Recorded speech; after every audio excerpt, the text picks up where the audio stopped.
Hey, what's up, bud? Can you say, welcome to Talk It Down with Ayla Brown?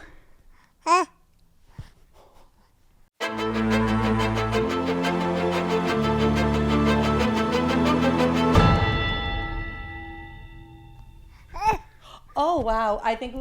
Guys, I think we have a vocalist in the family, and he's fitting right in already. Welcome to Talk It Down with Ayla Brown. I have the most special guest with me today. Sitting on the couch with me, it's a brand new couch, and I bought it on Facebook Marketplace. It's probably the best purchase that I've ever made. This is my son, Barrett Bellamy, and sitting across from me is baby daddy. What's going on, everybody? Baby daddy, that's Rob Bellamy, and I'm so excited to welcome both of them to the podcast to tell the story about how this little one was born. I swear to God, this kid is going to be a vocalist. Like Rob and I talk about it all the time. I mean, both of us met while we were in Nashville writing songs. We met at a Patriots watch bar and just we're friends. I feel like that's a story for another time, which we could definitely get to. But like, I think he's taking after us already in the very short months that he's been alive. Like, hello, singing all the time. Hopefully maybe a vocalist or a musician. Yes. Or an athlete. Or not. I mean, that would be nice. You know, hopefully a better athlete than I was. But I mean, to get in like the technical stuff. So Rob Bellamy is not only my husband and the father to beautiful Barrett Bellamy, but Rob did play hockey at the University of Maine. So he has a sports background. He also, claim to fame, played football for a season. He'll tell you all about that, I'm sure, at some point. And he also writes songs and sings them. We sing together. We also sing separately. That is how we met, as I said before, is through music. And now he works for an amazing sports media company called Torch Pro, which all of you guys should definitely check out because they are doing the best podcasts, the best content, anything sports related. Torch Pro is the place that you're going to want to see that. So that's a little bit of technical stuff about Rob Bellamy. But I just want to go back and talk about really quickly the trip. The trip at Saranac'd Lake. All right. A little bit. Go back there. Well, I mean, that is where we conceived. And I mean, talk about just letting the cat out of the bag right away here, huh? I mean, he wants to talk about it, so why don't we just talk about it? Oh yeah, no. Let's talk about it. All right. So we went to Saranac'd Lake on a trip on Cape Air. So we flew on a cute little propeller plane. And remember, we were the only people on it. And we felt like it was like our private plane. We get there, check into the hotel. We ended up going to the craziest places that night. Remember the ska concert? Oh, yeah. Had no idea what ska was. To anyone who does not know, like me, what is ska? Back in the day, it's probably like Real Big Fish. Back in the day, I used to listen to those guys. It's kind of like rock, some horns. Yeah. Reggae, rock. Almost like No Doubt. Some of their songs, like ska a little bit. But I remember you trying to explain that to me, and you're like, babe, it's ska. And I'm like, I don't know what ska is. So we purchased tickets for $5 each in this little town in upstate New York. First we stopped by the bar first and got a couple games of pool in. Yes, we did, and it was cash only. Crushed a few beers. Yeah. I don't know if I had beers. I think I had White Claws. Yeah. But I remember that. You had a lot of beers. I had a lot of White Claws. And then we walked upstairs, paid the $5 cash to get in. And I look around and I'm like, what is everyone? It was truly like a flashback to the 90s. First we went, Ayla's getting a little ahead of the story here. First we hung out at the bar, played a bunch of games of pool. And then we went back to the hotel room. And we got right down to it. Okay, all right. So that's the quicker version of what happened. Didn't even get the boots off. It was a pre-dinner situation. It was a pre-dinner situation. I wasn't expecting it. Had we would have taken our time, maybe a little bit more, but the beers were flowing. And yep, the boots were not even off on your part. And honestly, I didn't even think, hey, okay, first of all, with this podcast, you are going to see all sorts of shenanigans from the obsession of our dog, Barrett, to the obsession with Barrett. So that's a side note. So if you're watching, that is what's going on. If you're listening, I'm going to be like, Barrett, get away. So yeah, it was a pre-dinner fun session fun time. Went to dinner. You're right. Then went to ska. That's right. And I'm going to then go back to my story. Walked in. It felt like we were in the 90s. Like I was just a young child in the 90s, but what people were wearing, it was like the baggy jeans with like the loafers and like I can't even explain it. Like the one earring with like the long ponytail. Yeah. It just felt like you were stepping back in time in this tiny little town in upstate New York. And yeah, it was a free crowd, but great people. Great people. Great people. And I actually danced because there's like this weird like leg kick out thing that people do at ska. And you're like, remember, you go, babe, try it. I'm like, okay, whatever. And I actually loved it. I was breaking a sweat on that dance floor with like me and the 6 other people that were there. But it was an awesome show, had a lot of fun. And I remember going back to the hotel room that night, and you probably didn't see me that night because I was in the shower for 45 minutes with the most excruciating stomach pain I'd ever felt in my life. And I was like, what is going on? Was it like the ska? Was it dance? Was it something I ate? And looking back on it now, 100 million billion %, we had made a baby. Like it was my body truly physically reacting to it. Went to work I quickly. was like literally on the floor of a shower in a hotel being like, it hurts. I don't know why. I think I was snoozing. You were absolutely, you were passed out. Yeah. So you had no idea that it was even happening, which is Saranac'd, good time. You Saranac'd me real good, babe. Jeez. So I remember like fast forward 2 days before Thanksgiving, you were on a trip with Torch Pro, and I was 1 day late on my time of the month, and I literally thought nothing of it. And I had a couple pregnancy tests that I had purchased because, we're married, and I thought, hey, if it ever happens, might as well be prepared with some pregnancy tests. And I remember I went in the bathroom. I was like, it's a day late. Let's just see. There's no way.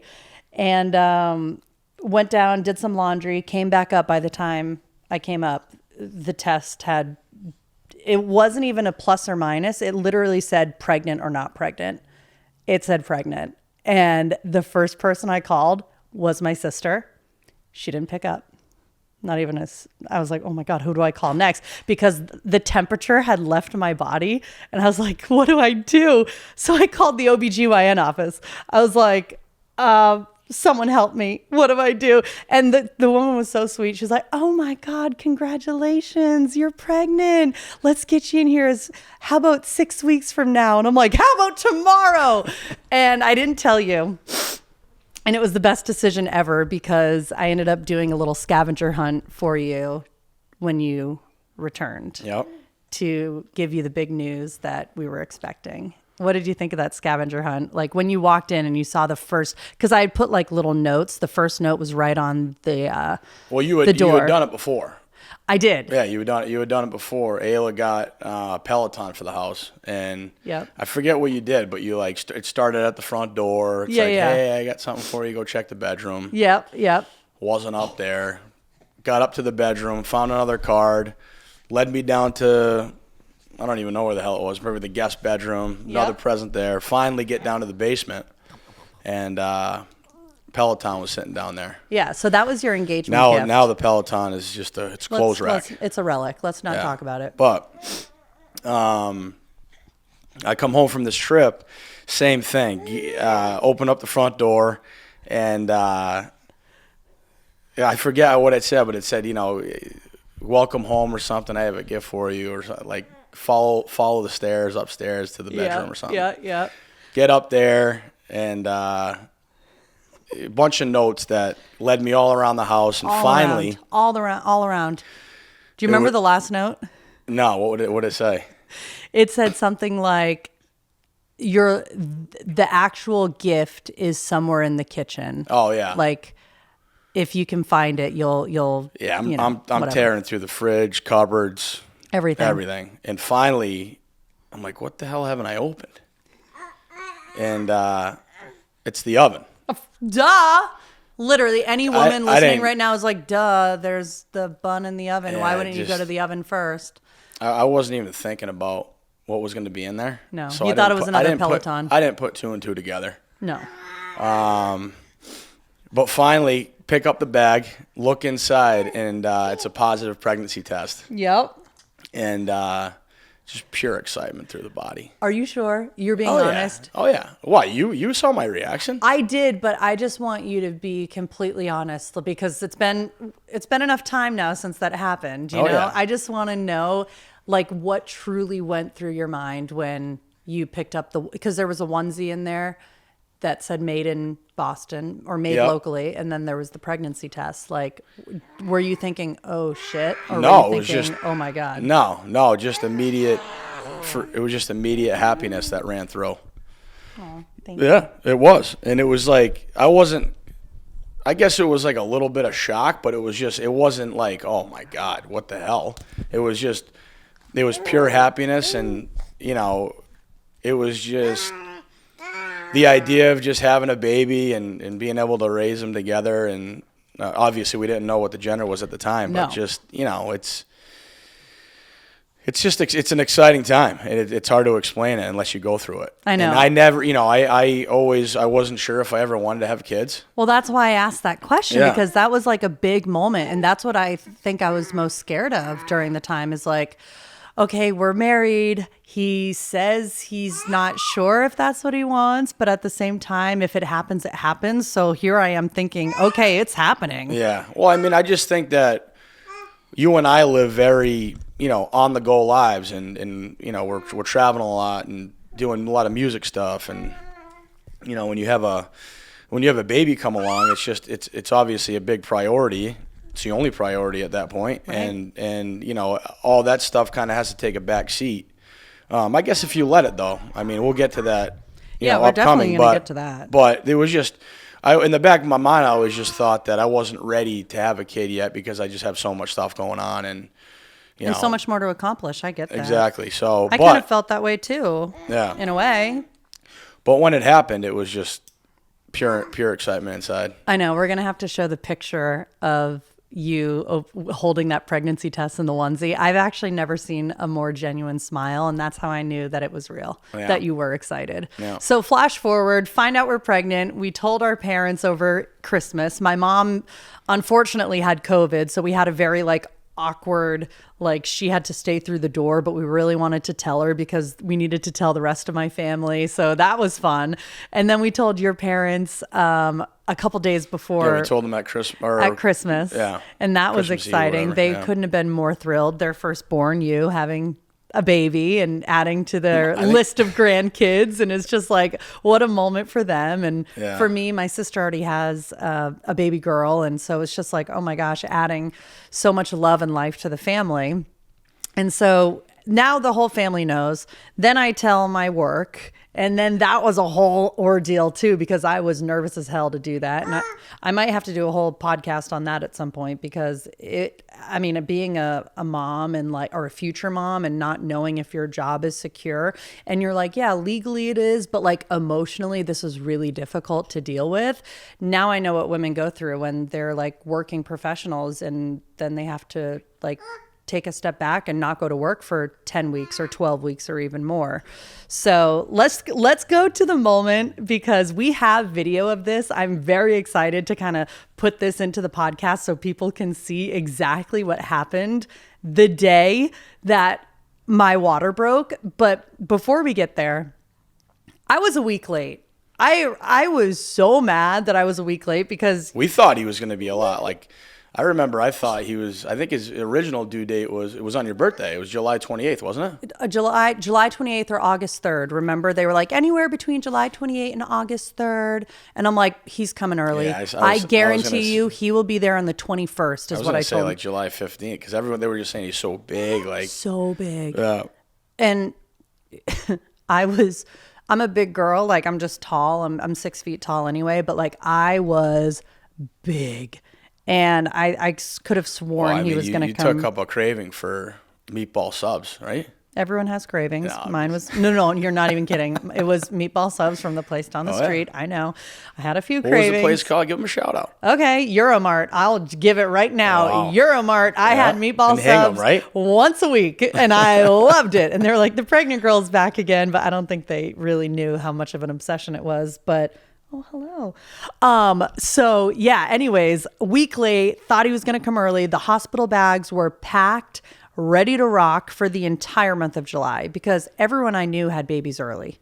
So I thought I would. Listen, if you know Ayla, like, it doesn't matter where we're going. If we're going on a vacation, if we're going to take a trip for a weekend, whatever, she's packing a month before.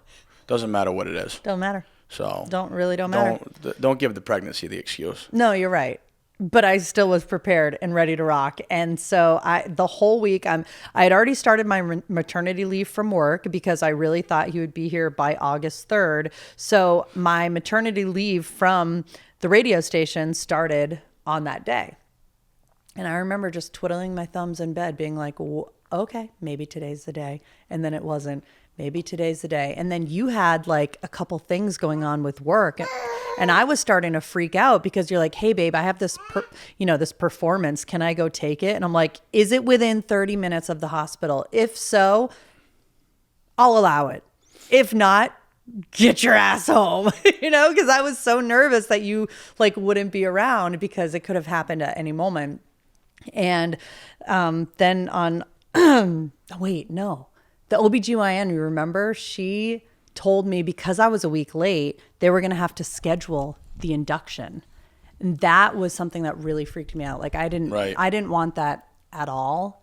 I really wanted to have like the most natural birth as possible from like a medical standpoint, from when the water breaks standpoint, like everything top to bottom. I wanted it to just be very holistic and like, kumbaya.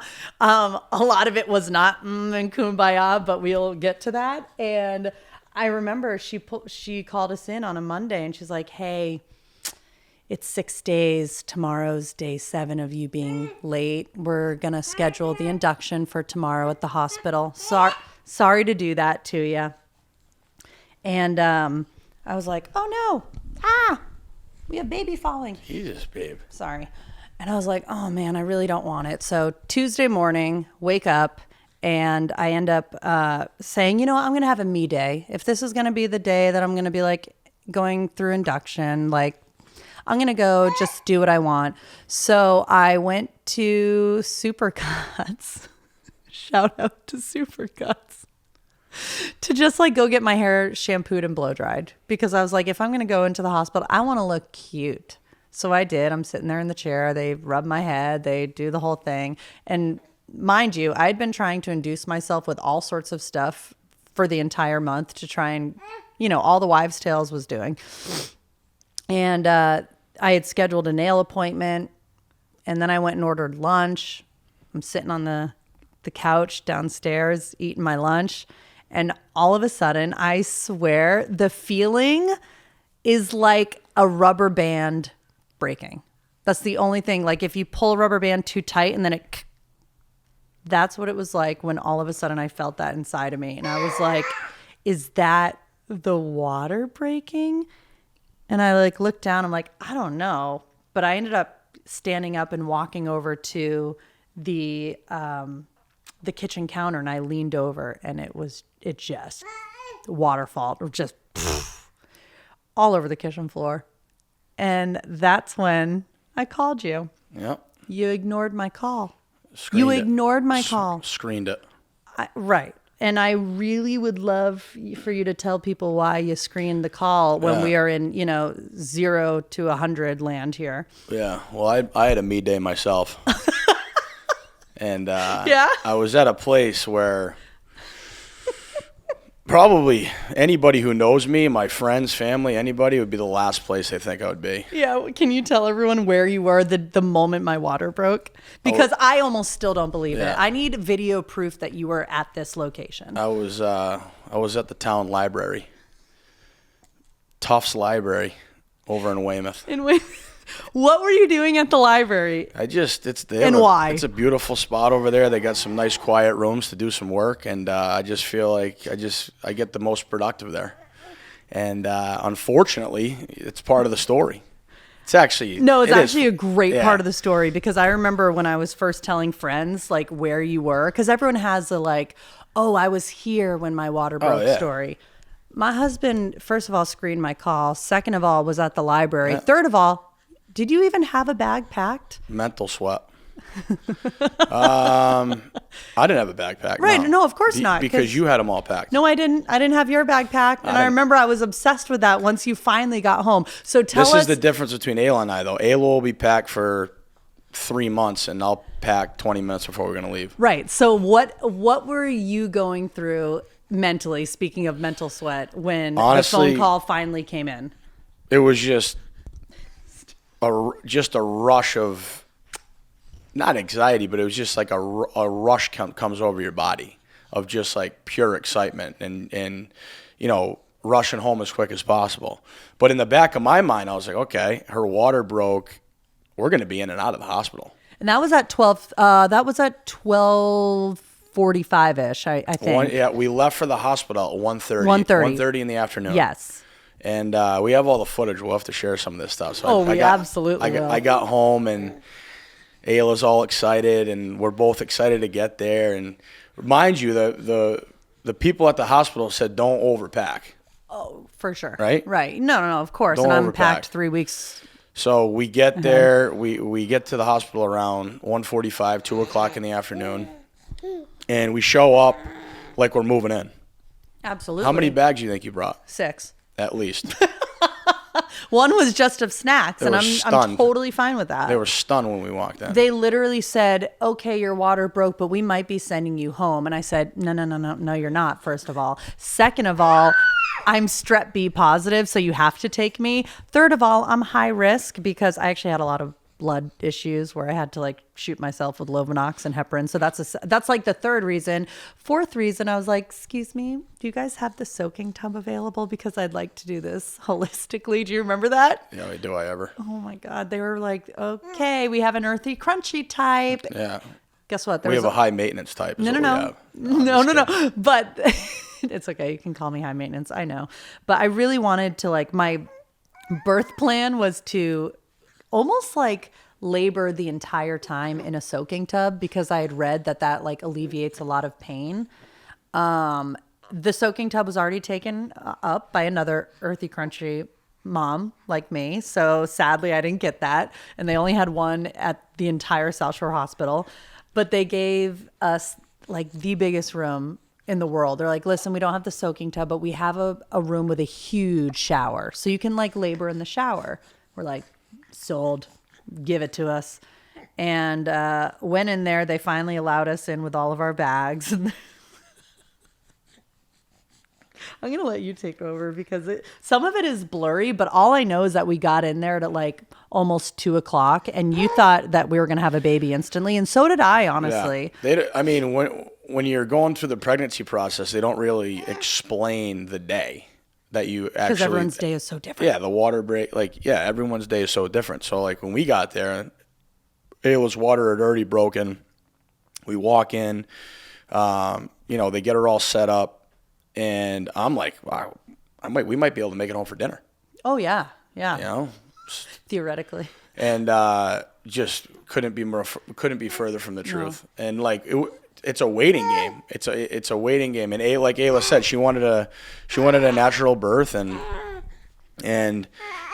for a while you came in 2 centimeters dilated, and right. that was what right. It was. Your water broke at 2 centimeters dilated. And they kept you comfortable until about 7 o'clock. They changed. Well, I had done no medicine, nothing. I was just connected right. for the, what do they drip you on the entire time? It's like, because I was strep B positive, I had to be connected to a thing the whole time. So I wasn't even able to labor in the shower or the tub because right. 100% of the time I had an IV in my arm. So I was a little disappointed about that, to be honest. And we wanted a midwife too. So, I mean, I forget what was the name of the first lady they had. Do you remember the midwife? We're gonna have to go back and look at our notes because there were 11 or 13 people who helped us. The staff was start incredible to finish that day, and it was unbelievable experience. But but so we had been in the hospital at this point for about 5 hours, and it's kind of like nothing is really happening. Whereas it's a waiting game, and you weren't getting much. You weren't getting any more dilated, really. And so at 7 o'clock, another midwife came in, and she was great. She was all business, but she was like straight to the facts, and she's like, "Listen, you're 2 centimeters dilated, and it's a little bit of a risk because your water broke at 2 centimeters dilated. The chance of infection goes up that much higher." Right.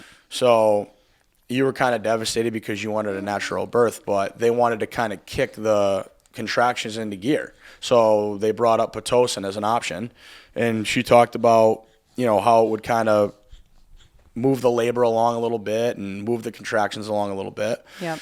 So we talked about it and decided that was probably at the time the best thing to do for the baby and for Ayla, just because of the risk of infection. I know. And the crazy thing is, I felt like you and I the entire time were on a very same page. Like everything they asked us, I would be like, excuse me, if you don't mind, if you could leave the room, my husband and I will talk about it and let you know. And they were just like the most accommodating. We didn't like jump into anything quickly. We thought about it. We were decisive, and like the decisions that we made them together.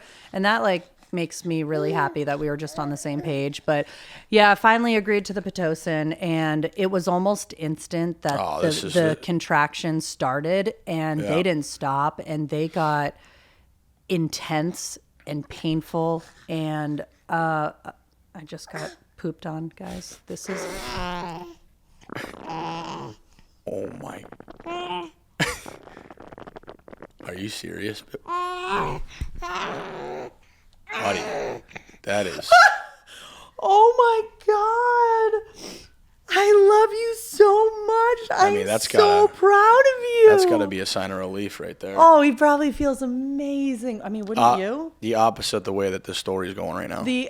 Honestly. So back to this story, because this we're definitely going to use for content. Just put the soundbite in there of him pooping. I mean, who hasn't been there, right? So the contractions are like really intense now.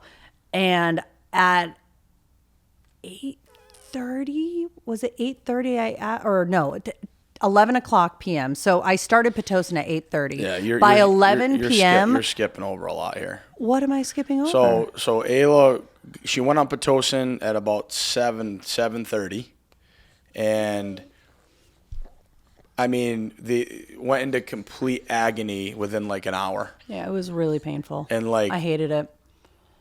I mean, there was nothing I could do. I was out in the desert with no water. Yeah, I remember the noises I was making. I was like literally dying inside. Yeah. It was the worst feeling on the planet. And that's what Pitocin will do to you, though. Like, seriously, it is... I know it's a medical necessity, but it's also a medical burden for a lot of people, because you go from like... You see, he hates it too. He's like, no, Mom, you put me on Pitocin when you wanted to naturally labor. And I got out of the shower, pulled myself together, got back on the bed. They hooked me back up to the IVs. And I would say at around 11 p.m., so it had been like 4 hours on Pitocin. I hadn't made a ton of progress, but I was... groaning, grunting, making noises that I didn't even know were humanly possible. Yeah. We might have to play also some of that too, because it was scary. And how were you feeling when I was going through that? I couldn't even imagine being like the spouse in the situation and like being helpless. I was just like, how much longer are you gonna take this for? Yeah. No, I know. I was feeling. I mean, I was with you though. I mean, if you really wanted to do it naturally, and I supported that, but at the same time, it was just let's relieve yourself of some pain here. So I thought I could relieve myself from some pain, and I said, Doc or midwife, get the laughing gas, because I had read on all these crunchy websites that like laughing gas would alleviate the pain. Almost like an epidural. So I was like, get the laughing gas. And I heard it's like so much cheaper too, like from a healthcare standpoint. And remember they brought over, it was like literally like a balloon thing, like you would, And they put the mask on me and they said, all right, breathe in. And I took a little bit too. Did you feel anything? I felt. No, I didn't take any, but I wanted to. Oh. Oh, you're Bad. joking. I honestly don't even remember because I felt like I was dying. Nothing worked. I was breathing in as heavy as I could. And they're like, yeah, sometimes it works for people. Sometimes it doesn't. I'm like, what do you mean sometimes it doesn't? Isn't this supposed to be like medical grade stuff? 30 minutes after that, I'm in such pain. I said, I need the epidural. I had gone 12 hours since my water broke to when I finally said, get the epidural. And the doctor, the anesthesiologist came in and they were like, you're very lucky. I said, why? And remember they said, you're his last patient. Yeah. He's retiring after this. Honestly. I said, sir, make it a good one. And he did. I instantly He went out with a bang. felt relief, and I fell asleep for 7 hours. Fell asleep. Yep. Didn't feel a thing. I think you fell asleep I think more. I think you might have I think you fell asleep at about 11:30. Yep. Maybe midnight. Yep. And then got up around 8 in the morning. Oh, it was the best sleep I had had like the whole pregnancy. Yep. I don't even know if I was snoring. You fell asleep. We were both sleeping. And you woke up. I remember you woke up. I think you went to bed around 4 centimeters dilated. Yep. Right around there. And I think you woke up around 7 or 8 centimeters dilated. It might have been 9, I think. Could have been 9. Actually, it might have been 9. I think it was 9 because you started texting all of our family, being like, guys, it's go time. I said any day. Just like I thought we were going to make it for dinner. Yeah. Guess what? 5 hours later. Yeah. But it's funny because like the midwife, when I finally woke up, she checked my cervix and was like, okay, you're 9 centimeters dilated. Let's see what happens over the next 2 hours. This guy didn't move a smidge, Not an inch. not a centimeter. And I was like, oh. So the midwife came back in and she said, hey, I know you're an athlete. You want to practice pushing? And I was like, practice? You talking about practice? No, just kidding. Little Allen Iverson joke. And I was like, yeah, sure, let's practice. And she goes, all right, every time, because I couldn't feel a damn thing. She's like, every time you see on the monitor that it's contracting, I want you to take a deep breath and push. I said, okay. So I did. And literally, like, all of a sudden, she said, hey, Dad, you want to see the head? Yeah, I said, oh, absolutely. That was when it got real for me. I was like, this ain't practice. Yeah. This is the real thing. Oh yeah. I obviously looked in and you could just see like the top of Bear's head. You could see his hair, and I was like, oh man, You're this like, is getting this is so it. right. This is unreal. real. This is real. And And I then- didn't want to look, but I did have the mirror set up. Yeah. And it was cool to like when I was pushing. And to anyone like listening who has gone through labor, you know that if you've had an epidural, you're paralyzed from your whole like back and waist all the way down to the leg. So you can't move. You can't do like maneuvers on balls or on the back of chairs. Like you have to like be brave. Of course we have a dog that's barking, wants to go out. So I ended up laboring not on my back, and I turned to my side and labored on my side. I felt like I had more strength that way. I don't know why, but I was like dead leg. You had to hold up one leg while the other nurse like kept me down, and every time I would push, like I felt so bad. I'm gonna get super graphic and I don't care, but like you were behind me, and every time I pushed, like ladies, if you know what I'm talking about, you can have some interesting visuals back there. So I really did feel bad for you for that, but you were the best husband ever, and you loved me through it, and it was embarrassing at the time, didn't even know afterwards. And he came out at what time? What time was it? You finally came out. I think it was like 12:33 maybe, like right in there, wasn't it? I think so. And it was the best moment in the world. And I remember crazy. we had like wanted Hi, you're getting restless. I wanted them to like delay the clamping on the cord so like he could get as many nutrients, but I really wanted them once he came out to pass him to you, to then pass him to me, and they were so great. That's what they did. Mm-hmm. And what was it like holding him for the first time? Just the whole process of like, I mean, first of all, like you crushed it, like you were a warrior the whole time, and just like that process of, you know, the crown of his head coming out, and then then his whole body coming out, and then they're kind of like grabbing him by like the jaw shoulders. a little bit, and then the shoulders, and I'm like, this guy's still coming. The guy's long. And I was He's like, so big. but it was as soon as he came all the way out, and I held him for the first time. It's hard to explain that feeling for somebody that has never gone through it before. It's like nothing else you've ever experienced before.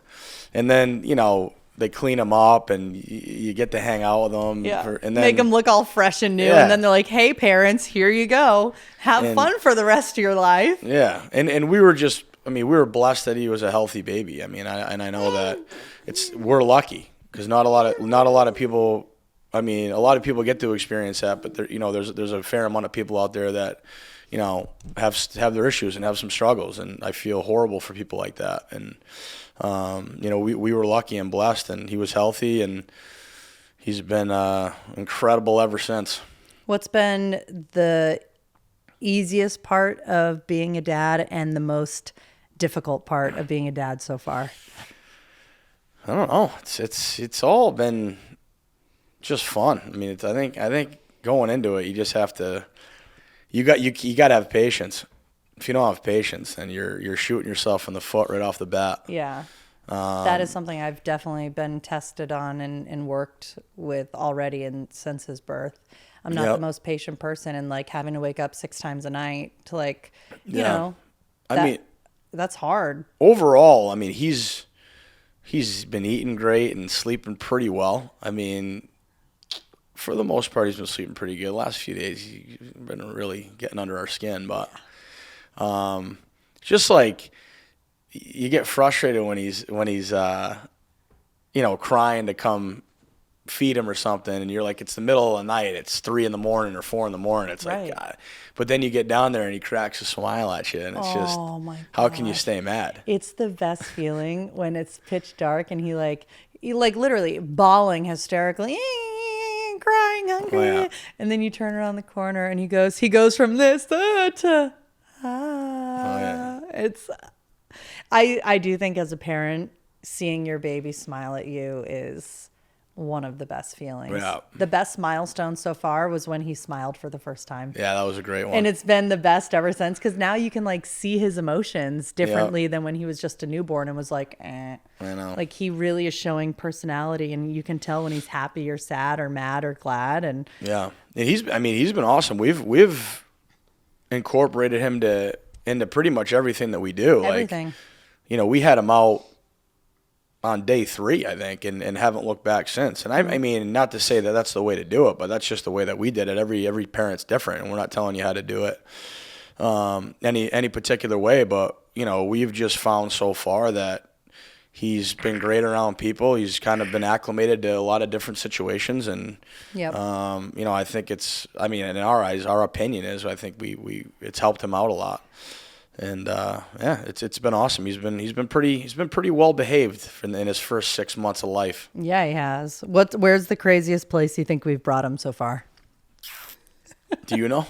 I know for me. Yeah. I brought him to the Boston College football game when he was only 2.5 months old, because I was singing the national anthem. My mom and dad were there. I had him in one of those carriers in the front, and the child could barely even open his eyes. The music, they told me after I was done singing the anthem, because I was like, man, guys, it's really loud in here. And I'm thinking, oh, crap, I brought my newborn here. I'm totally messed up. They're like, yeah, we just installed a $10 million sound system. I said, oh, my, this child might go deaf from this one experience. So I would say for me, that, and when we brought him to the Celtics game at the Garden, they had no problem. Just bring your kid. He loved it. This kid has been to more sporting events and musical concerts than some people have been to. He's been to a lot of breweries too. A lot of kids have, though. I kind of like going to breweries. It's almost like the new, playground for children. They just bring the games, bring the strollers, bring the drinks, and he's done have a lot. Good time. Took New York City trip. Yeah. Heading to Mexico here in a little bit. That'll be his first flight. Need to talk about that after we're done with that trip, because it's either going to go smooth as a baby's bottom, or it's going to be the worst experience as parents, and I'm going to be in the bathroom crying. It's going to be either one. I'm not sure. You gotta be patient. What it's going to be yet. Well, before we feed him, and of course I got to cook dinner. I mean, we live here, so it's like, hey, I mean, thank you for being my guest, but also like we can just go to the next room. There are a couple questions that people asked us, and I want to ask you to answer them as a first guest. One of them wanted to know what we do. What do we do as a family for fun? Oh no! Hold on. Hey, buddy. Hold on. We're almost done. We're almost done. What is our favorite thing to do as a family? Come here. I mean, not cry. Yeah, that. Hey. Oh no. Hold on. Maybe we should just stop. I don't know. I don't know. I mean, I think we love to travel. I mean, we haven't really traveled a crazy amount with him. Is that gonna be all right? Hey, bud. Wait. Hey. Should we sing our song that we do? Which one? You know, the one that works every time. Let's see if it actually does. What do tigers dream of when they take a little tiger snooze? Do they dream of mauling zebras or Halle Berry in her Catwoman suit? Don't you worry your pretty striped head, we're gonna get you back to Tyson in your cozy tiger bed.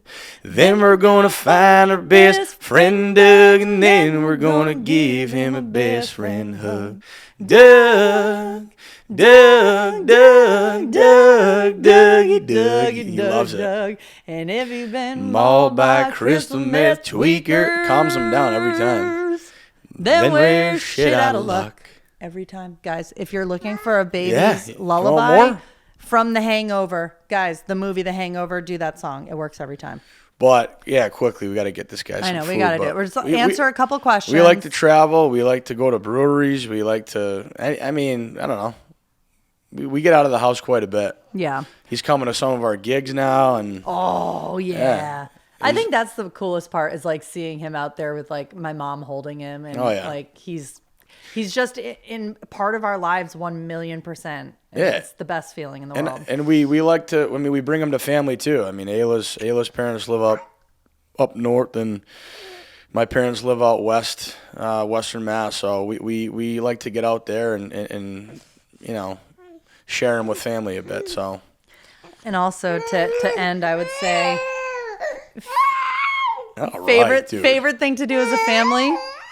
Cuddle time. Yeah. We like to cuddle in the bed. So we're going to go do that right now. Thank you guys for learning about the birth story, hearing about the time that we conceived. And I take everything I said back about him being good. Sorry about that. Hey, he's the best. He's the best. And thank you for hanging out with us. That's your episode of Talk It Down with Ayla Brown and Barrett Bellamy and Rob Bellamy. Bye.